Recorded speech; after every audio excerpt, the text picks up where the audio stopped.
Hi, I wanted to talk to you about Caesar and Cleopatra by George Bernard Shaw. Give you a little context setting thing for it. I guess the first thing to do is to talk about those three people, Caesar, Cleopatra, and George Bernard Shaw, because really those three personalities in some sense dominate the play. I'll start with Shaw. Uh, George Bernard Shaw, he was born in the late 1800s, well, I guess mid 1800s probably, in Ireland, I believe in Dublin. He was Irish Protestant.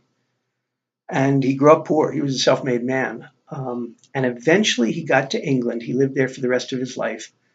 And he started out doing things like write drama criticism and music criticism, before eventually he started writing plays of his own for the London stage. And he made his reputation with humor and wit. I mean, those were the things that first caught the public's attention. And also, with the kind he loved discussing ideas or presenting ideas in an entertaining way, and nobody's ever done that better, actually. When you think about, he's in some sense a philosophical writer, but he's never. I think he's never dull. You'll see if you think he's dull, but I don't think he's dull, and that's actually one of the remarkable things about him. There Well, there's a lot going on. By the way, he was also politically active. He was a fan of democratic socialism. He gave a lot of speeches. He wrote a lot of pamphlets, things like that. So he was politically a man of the left, though not of the violent left, not of the communist left, but democratic socialism. And he championed some new things happening in the world of the arts. He championed people like Wagner and Ibsen, who were kind of the new stage in music and the new stage in drama. Starting when he was a critic, he was a big cheerleader for them, and then he went on to do his own thing. Why did he write about Julius Caesar? I think this play happened because of the Greek philosopher Plato in the Republic, which is one of his most famous books, one of his most famous dialogues, talks a great deal about the philosopher king.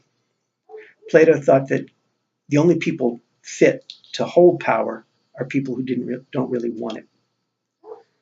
And so his idea, when he's trying to think of the perfect state, a political utopia of kinds, would be how do you get people into office who don't particularly want office? And the idea of the philosopher king, somebody who has sort of transcended normal human greed and ambition, and yet is willing to wield power anyway out of a kind of generosity. Because what Plato said is that the philosopher king doesn't want to be ruled by a man worse than he himself. So that's why he consents to be king. Well, I think in this play, Shaw set out to portray a kind of philosopher king. And he used this obviously very historical figure of Julius Caesar because you could make a pretty good argument for Julius Caesar's, if you look at the record, is one of the most remarkable men who ever lived. He made himself the first absolute ruler of Rome, I guess is the way to put it. He wasn't an emperor yet. His adopted son, Octavius, who became Augustus Caesar, was the first Roman emperor. And Caesar was around when the Roman Republic was kind of falling apart, and they were fighting civil wars with each other and all kinds of stuff. And he was one of the great writers of ancient Rome. He was one of the great lawyers of ancient Rome. He was one of the great politicians of ancient Rome. And oh, by the way, he was one of the greatest conquerors who ever lived, comparable to Alexander the Great. Okay, so he was, and from what we know about him, he was brilliant, incredibly hardworking, had a tremendous way with people, tremendously charismatic, and also really good looking, evidently, although he got bald fairly young. He would wear a victor's wreath. If you were a victorious Roman general, you got to wear these wreaths, and he would wear his victor's wreath more of the time than other people. The gossip goes it was to cover up his bald spot. Anyway, so Julius Caesar was there, and I think Shaw, I don't think he's exactly like Shaw's Caesar. I think he's probably less gentle. Shaw's Caesar's a funny kind of gentleness, although he also can get things done. He's very interesting. He's kind of a paradoxical figure that way. Um, so I think, in some sense, Shaw was kind of coming up with a romanticized version of himself as a philosopher king, and putting that onto Julius Caesar. In any sense, um, I think a lot of the interest to the play. I think I mentioned in class the idea of the man of power. This is one of the oldest literary devices that people are very interested in, a man of power, some big formidable figure, and that there's a fascination of those men. And often Greek tragedies are about the man of power being brought low. Well, I think Shaw was also interested in the man of power, but his idea of what power is not the conventional one. And that's, I think, why his Caesar is by no means a conventional conqueror. Shakespeare wrote a play called Julius Caesar. Some of you might have read it. They give it in school a lot.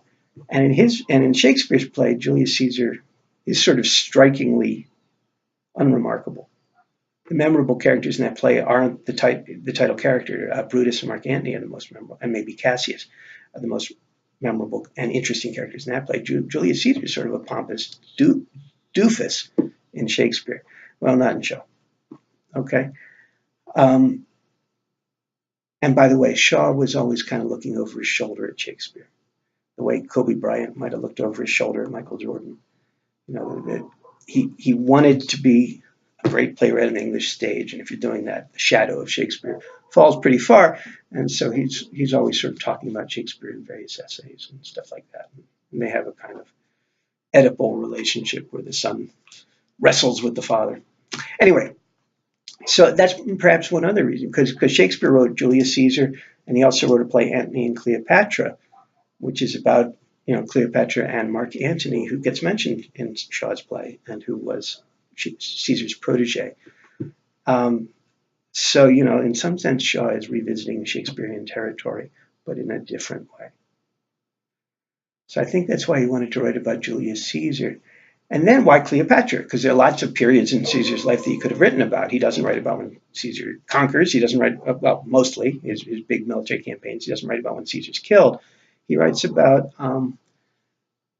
when Caesar has this kind of interlude in Egypt, which historically did happen. Caesar did conquer Egypt and got, in some sense, close with Cleopatra. There's a tradition. She tried to spread the word that he had a son with her. That doesn't come from this play. They don't have that kind of relationship as near as we can tell, though that's left a little bit ambiguous. But in real life, I think Julius Caesar, he was considerably older. He was in his 50s. She was in her 20s. But there was something romantic that went on. How Shaw handles that is interesting, too. By the way, Caesar was known as a ladies' man. He was known as quite the ladies' man. Though he didn't have many natural children. Anyway, so Cleopatra, why bring her into all this?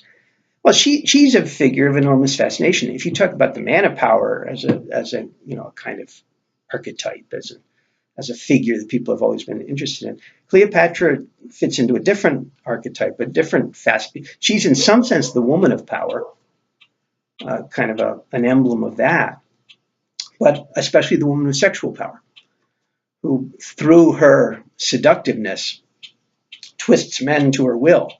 And that's a kind of figure you've seen in all kinds of movies and TV shows and stories and books and everything.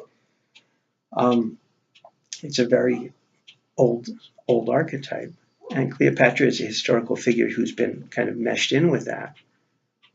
There's a line in Shakespeare's play, Antony and Cleopatra, when somebody's discussing, what is it about Cleopatra anyway? How come she can get all these men to do all these stupid things? And one of Antony's generals says, "Age cannot wither, nor custom stale her infinite variety." Her infinite variety. You never get tired of her because you never know what she'll do next. It may be terrible what she does next. It may destroy you what she does next, but you don't know what it'll be. She's the opposite of boring. oh, she may be evil or may not. It's ambiguous.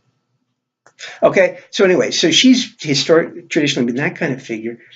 And I think Shaw just sort of saw this dramatic potential in bringing these two different kinds of people, together. One thing a playwright will do is try to have this sort of clash of opposites. You think of it from romantic comedy movies that you see, where you've got the buttoned-up, stiff, responsible person and the careless, free spirit. There are many romantic comedies depend on a contrast between the two principal love interests. That they're different kinds of people, and yet they're drawn to each other, and so there's friction, and there's desire, and there's all this stuff. Okay. In some sense, Shaw's doing a variation on that, but it is his own variation especially because of what his central male figure is like. Caesar's different. But Cleopatra is a more familiar type, and made interesting in her own way. And I think Shaw just liked the idea of bringing them, of what they would be like together on stage. You also get a lot of comedy out of it. One reason why romantic comedies have those different types getting together is one thing that one of my acting teachers once told me, that the essence of drama is conflict, and you get conflict when people see the world differently. But also the essence of comedy is contrast. That's why you get fish out of water comedies where Hugh Grant plays an Englishman who suddenly finds himself caught up in the New York mafia, things like that. That somebody gets put down in situations where they're the opposite of at home. They're fish out of water. And that contrast is where you get a lot of comedy. Well, I think Shaw, this play, I hope you enjoy it. It is a comedy. I figured I just gave you two heavy tragedies, so it would be nice to give you a comedy. But this is a comedy that stands up well because of all the cool personalities and also the cool ideas that inform those personalities. I mean, to create a philosopher king, you need to give us some sense of his philosophy. And Caesar will kind of show those things to you. But I don't think in a dull way or a dense or overburdening way. He'll just be like, oh, I haven't met this guy before. And I think he's worth meeting. So that's why I gave you the play. Any other little historical things you need to know? Egypt, at the time the Romans came, Egypt was this incredibly ancient culture with these deep traditions and these exotic traditions. To a Roman or to a Greek for that matter, they would have been very exotic. Cleopatra, the Greeks had already conquered Egypt.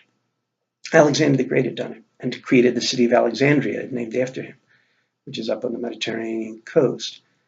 And I believe the things happen around the city of Alexandria in this play. I think I got that right.